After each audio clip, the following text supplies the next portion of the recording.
Hello, this is a Brave Knight Mercenary Spotlight on Jin. Jin is a war veteran that lost his vision due to injuries, but managed to train his other senses to compensate. He originally served the tribe and its leader, but he killed the leader because he was given an order that went against his code of honor. He then left the tribe with those who were loyal to him and formed a band called the West Wind Thieves. He leads the West Wind Thieves and steals from the rich while maintaining his code of honor. Jin's companion Kaz is Jin's mentor. What Jin doesn't know is that Kaz is actually Jin's uncle and is his only remaining blood relative. When Jin lost his vision, Kaz mentored Jin and taught Jin how to utilize his other senses. Kaz also sees mentoring Jin as a way to atone for his own sins that he harbors deep inside. I'll briefly go over Jin's skills, gameplay style, and provide some of my opinions on him. I won't be going over the details of his skills, but just the general parts of it. I linked the Brave Knight Encyclopedia in the video description where you can easily read on his stats and skill values. Jin's first skill is Gale Sword. This is Jin's signature reflect skill. Jin will reflect all additional damage components back at his attacker after normal attack. This means Jin only takes damage from normal attacks. Let me provide an example. When a character like SUSANOOH attacks Jin, there are actually two damage sources. First is SUSANOOH's normal attack, but the second comes in SUSANOOH's skill called Raging Strike, which deals fixed additional damage. Because Raging Strike is an additional damage, that portion is reflected back at SUSANOOH. Jin is capable of reflecting all additional damage sources, including fixed damage and direct damage. Jin can mitigate all damage done by Levia and kill her even if he is her main target. There are a few things to know about Gale Sword. The first is the number of return counts on his reflect. Jin has a limit to how many additional damage components he can reflect.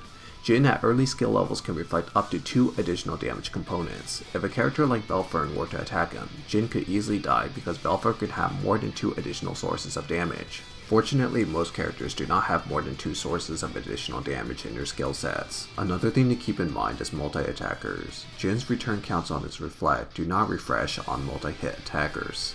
If he's attacked by Catherine, he will run out of return counts to reflect Catherine's additional damage since Catherine attacked 6 times.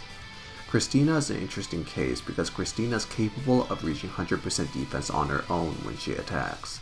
Jin's Gale Sword has a condition where if the reflected additional damage does not deal damage to the attacker, then it won't use up a return count.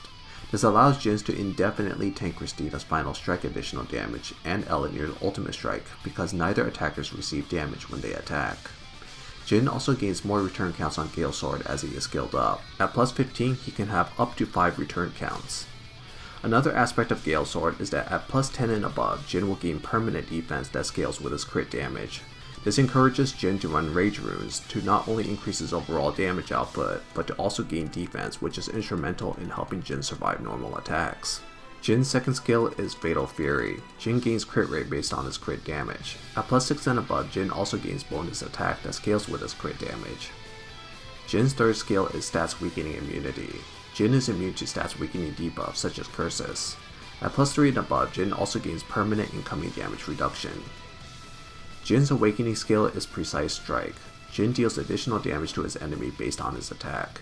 This additional damage applies before battle. At plus 11 and above, Jin also gains a 2-turn heal that boosts his defense to 100% on his own. This allows Jin to safely attack without fear of dying to non-fixed damage counters. Jin's gameplay is focused around his ability to reflect anything in the game and survive many things that other units are incapable of surviving. Jin's unique ability to reflect all incoming damage sources allows Jin to avoid many sources of damage and gives him surprising amounts of survivability. With his ability to heal damage on his own and his high initial defense value, Jin is actually more of a tank than he is a warrior at times. Jin's main weakness is that he's not very threatening on his own. Even with crit bonuses, Jin's damage output is fairly average, and with no way to circumvent 100% defense units or units with large reduced incoming damage, Jin is fairly easy to wall. Furthermore, Jin does not do much against units that don't mind their own attack. Many tanks have additional damage components, but don't mind getting that reflected back at them as they can easily withstand that hit. I'll go over what Jin counters. Jin's ability to reflect fixed and direct damage back at his attackers makes him one of the best units to take down a variety of units. The general idea is that if an attacker can kill himself with their own attack, then they do not want to attack Jin. Dalvi, Eden, and Orvina are good examples. Jin's ability to reflect direct damage back to his attackers also makes him one of the best Alec and Levia counters as well. Levia's low base attack but high amounts of additional damage results in Jin almost taking no damage when Levia attacks him. He just straight out deletes Levia and shrugs it off as if nothing has happened. Because Jin does not take damage from additional damage components, Jin can easily shrug off hits from Seto. I'll go over some Jin counters now. Jin ironically is best countered by using counters of your own. Specifically, fixed damage counters are the easiest way to dispatch of Jin. Jin gains a lot of defense when attacking, but that is still no issue for units like Seto or Belieth, whose fixed damage counters can easily kill Jin. Choco and Zalcon can work as well.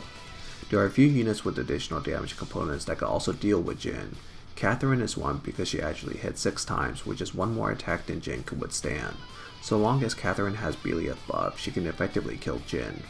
Velform works similarly, where he deals 1 tick of additional damage for every grave on the field. If there are more than 5 graves, Velform can easily kill Jin.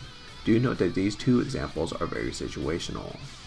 Jin's Gale Sword also has an exception where it contains a few additional damage sources that cannot be reflected, and they are Chain Explosion, Fire Explosion, Atrocious Bash, and Heretical Judgment. Jin has to watch out for these. Chain Explosion and Fire Explosion are skills that belong to Foxy and Hijin respectively. They do damage over time but are classified as additional damage. Atrocious Bash is Eleanor's additional damage that applies if her target reaches below a certain threshold of health. Do note that if Eleanor attacks Jin, Atrocious Bash will only begin to deal damage if Jin's health reaches to the point where Atrocious Bash can proc. Heretical Judgment is a skill that belongs to a PvE character. You don't need to worry about that. Units with the ability to apply damage before normal attack can potentially kill Jin, as Jin's reflect is only applied after normal attack. Vaytana's Taunting Bash applies before battle, but the target she is hitting has to have Taunt or Concentrated Fire. Duen and Jin both have additional damage components that apply before normal attack, but both units need to be considerably buffed to kill the enemy Jin with that alone. While Jin is immune to stats weakening skill types, this could be circumvented with Stigmas or DOTs.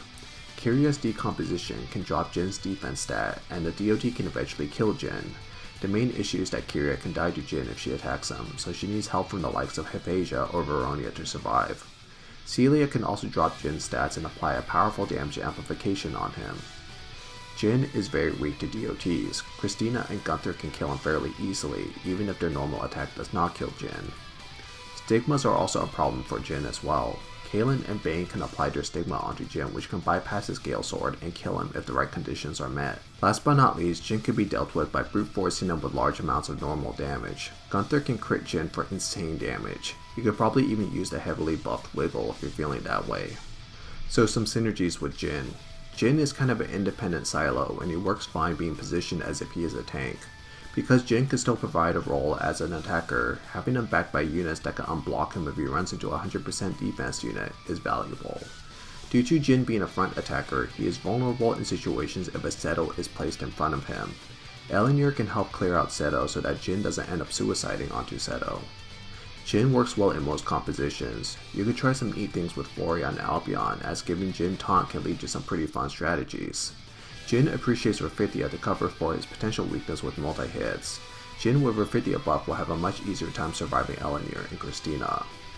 Jin shares a set bonus that boosts attack with Kaelin and Hanya. This is arguably one of the better set bonuses, and Kaelin also got reworked. Hanya is still outdated as of this video, but that means he has potential to be very strong should his plus 15 patch come around. Okay, so for my opinion, Jin marks the first of a unit that's capable of surviving direct damage units like Levia and Alec, which is refreshing to see because I was worried about a situation where direct damage has no answers.